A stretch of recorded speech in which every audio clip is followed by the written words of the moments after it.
aspect.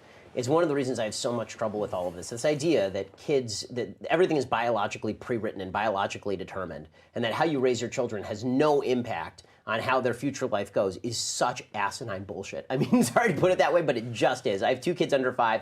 It is absolute nonsense. So I told a story the other day on the radio, or on my show, on the podcast, about my son. So my son is 2.5 years old, and he is just a delightful human being, which means that if he were an adult, he'd be the worst person ever, right? Because 2-year-olds are savages. This is what they are. Anybody who tells you that children are naturally good is totally full of it. Children are naturally innocent. Children are naturally not good. Children are naturally selfish and mean and brutal to each other, and then they're joyous, and then they're full of joy, right? This is what they are. And so my son, he has an older sister, and his older sister loves sparkly things. It's just her thing. She's a girl, right? And she's very girly. And so she has all of these sparkly shoes lying around. And so my son decided that he wanted to go and put on his sister's sparkly shoes. And I went to him, and I said, no, those are girl shoes. I said, no, those are girl shoes. We don't wear those. And he said, and he started to fuss. He said, no. He said, I won't say her name. I want her shoes. I want her shoes. And I said, those are girl things.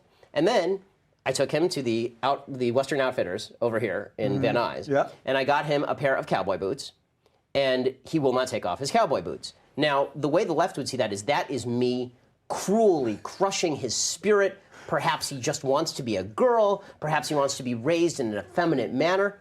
Yeah, except that by me giving him the choice, by going and getting him cowboy boots and then saying, here's some cowboy boots, and that's more gender appropriate, it turns out that that's what he likes. And you know what? Even if he didn't like that, he's 2.5 years old. I get to decide for him. The amount of hate that I'm going to get just for sitting here listening to you tell that story of how you parent. And I didn't push back on Shapiro, who didn't want his son to wear sparkly shoes, Ruben. He's not an adult. When he's 17, if he makes an affirmative case why he should wear sparkly shoes, go for it. Yeah. When he's 2.5, I'm the guy who gets to instill the system that I think will lead to his greatest happiness. I am the totalitarian in my own house. I am the king of my own house. And I get to determine whether I think my child will live a happier life struggling with the desire to wear sparkly shoes at age 25, or whether it might be better for him to be brought up in a situation where it's easier to choose in line with gender stereotyping that, by the way, is reflected over every human culture. The idea that gender stereotyping is unique to the West is absolute nonsense. There are differentiations between how we treat men and how we treat women in every culture in the history of humanity.